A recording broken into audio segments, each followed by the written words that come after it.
Welcome to Module 2. In this module, we have three lessons, and our focus is on engaging with clients and relationship management. Your first step in engaging with clients is understanding the client's needs. By the end of this lesson, as a higher Emmy talent, you'll be able to properly assess a client's project scope, objectives, and use effective questioning techniques to clarify expectation and ensure that you have an alignment with the client goals. The truth is, if you do not have an alignment, you should not take that job. But first, how do you understand? Understanding client need is crucial for you to delivering a successful project.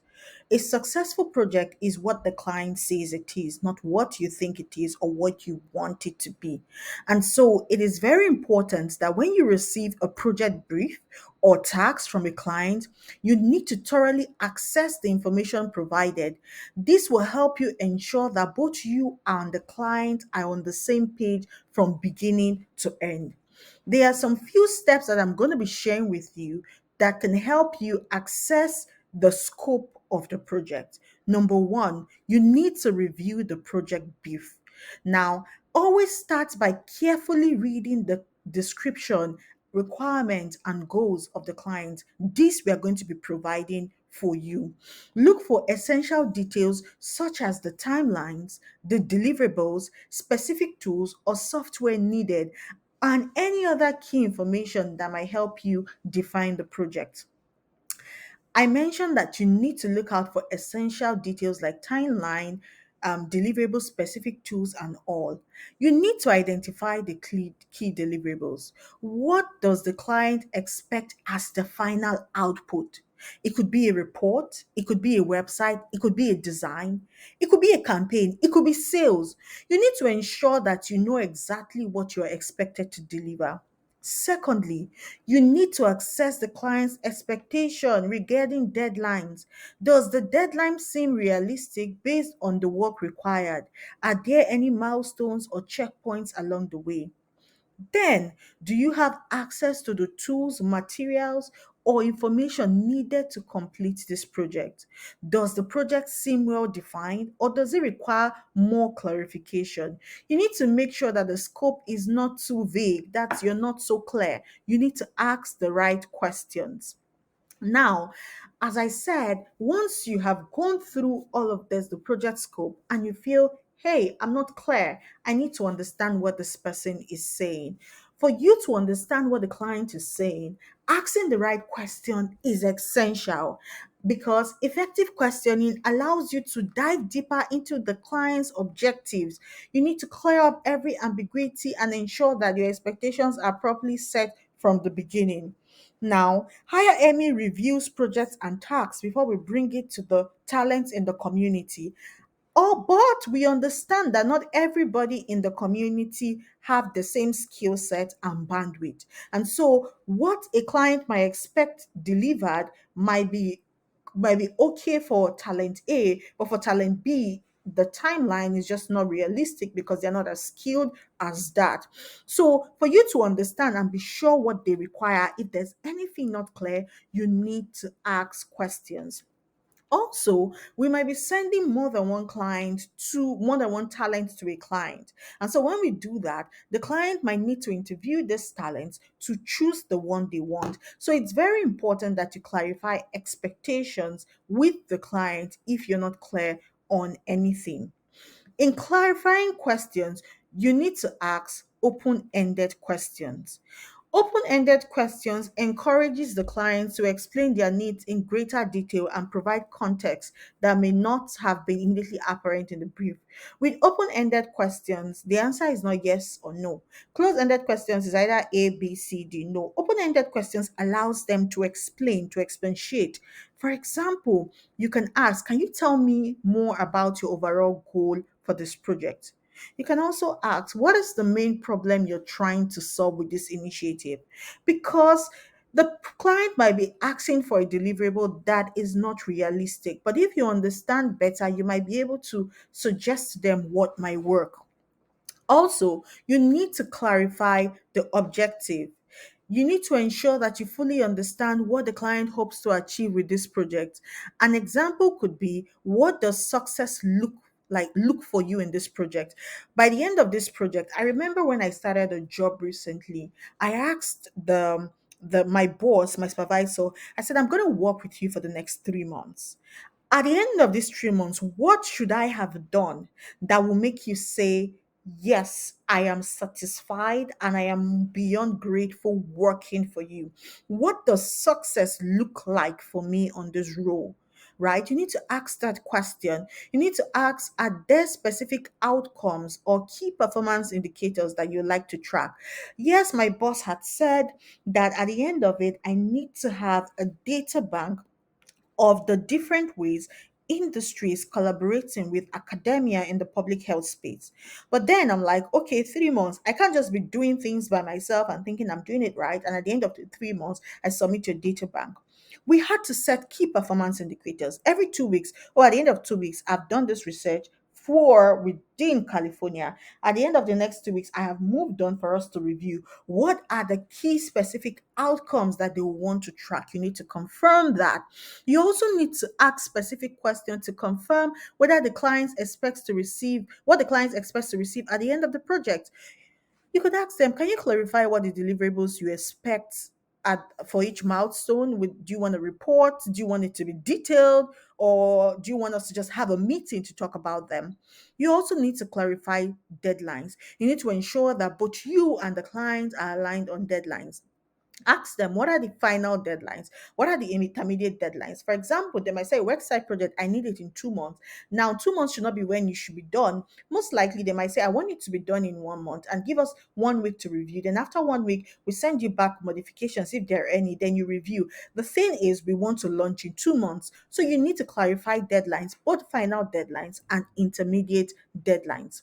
You also need to understand the client preferences. You should clarify any preferences the client may have in terms of design style or approach. You can ask, are there specific tools or platforms you like me to use?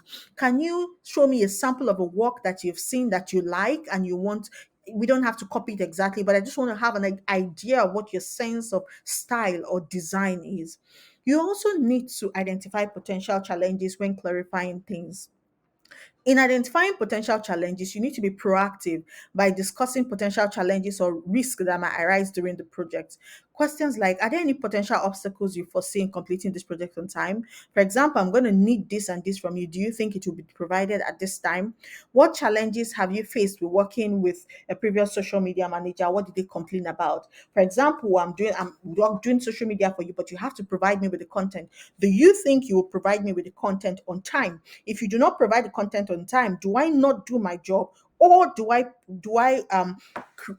is there an alternative? Should I post what was there before, or what can I do to remind you? That is very important. Then you need to clarify the scope to avoid scope creep. You need to ask questions that help define the boundaries of the project. Just to confirm, does this project involve da da da da da? For example, you're hiring me as a virtual assistant. I hope tomorrow you will not come and tell me to manage social media. Hey, you're hiring me as a social media manager. I'm not doing it, does not include video editing. Up tomorrow, you won't tell me to manage websites or do social media. Those are things you want to clarify, because most times some clients unconsciously or unintentionally skip the whole process and jump into something else that ends up jeopardizing the work, and then you begin to feel resentful and all of that. So that's very important. There are some best practices for engaging with clients to clarify the process. Effective client management is not just about asking the right questions. You also need to listen. You also need to listen and build relationship based on trust. So it's not just asking and asking. While you're asking, take time, pay attention. When you're on this calls, turn on your video, have your pen and your paper, take notes, pay careful attention to what you're saying. For this kind of engagement, you might be having it with the client directly, or you might be having it with the higher ME team. You need to pay attention carefully. You need active listening. You need to listen actively, pay close attention to the responses, take notes, avoid interruptions. When you turn on the video, you will not be interrupted, because you know when you turn your face, the person is going to see you. You need to show that you're genuinely interested in their goals. Things like, I see, that makes sense. You might want to reflect that, let me confirm that this is what you're saying.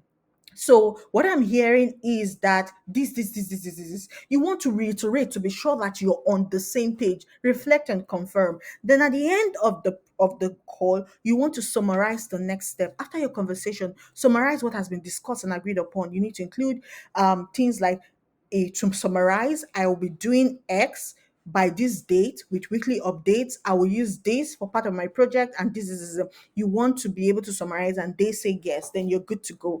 You also need to be clear about what is included in the project scope and how, if you have additional requests, how it will be handled. So you can say something like, just to confirm, if there are any additional requests beyond what we discussed, we're going to have to adjust the timeline and budget to accommodate this, right? Does this work for you?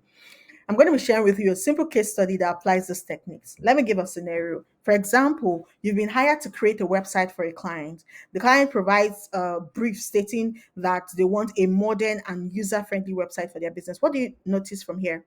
Modern and user friendly is very vague, right? This brief is too vague. So you need more detail about the website functionality, the number of pages, design preferences, and timelines. What do? You need to ask questions. You get on a call and you begin to ask questions. But remember, it has to be open ended questions. Things like, could you describe what modern and user friendly means to you in terms of design? If you can explain it, if you've seen something similar, can you share that with me? Let's look at it together. And so for me, when we're looking at it, I'm like, what do you like about this and what don't you like? Because they might share you a link or a sample, but they might not like it 100%. There might be some things they wish could be done better. So you want to hear that. You want to ask, what kind of content will be included in the website? How many pages do you envision? Do you want e-commerce functionality or is it just informational? Then you want to clarify and confirm. After having this information, you're like, based on what we have discussed, I'll be designing so number of pages of website, and you want an e-commerce website, because an e-commerce component because they have to make payment. You also like minimalistic design, focus on usability. Your first draft will be delivered in 2 weeks, and we'll work towards launching the website towards the final date. Is this correct? You get then you have to set boundaries. If you like additional features, because some of them might come tomorrow and say, can you add to so page? Can you add this? Beyond, you can now tell them that if you want additional features beyond what we've discussed, can we reassess the timeline and budget to ensure everything is covered? And they're like, oh yes, sure. I'm like, good, thank you. Then you would have signed the contract and you're ready to go. Do you get that? Is that clear? What is your key takeaway from this lesson? Most of you have worked as talent previously. Have you had any experience with clients like this with all those things that do not seem clear? What do you think you can add? Am I missing something here? You might want to share in the comments for your other colleagues to learn from.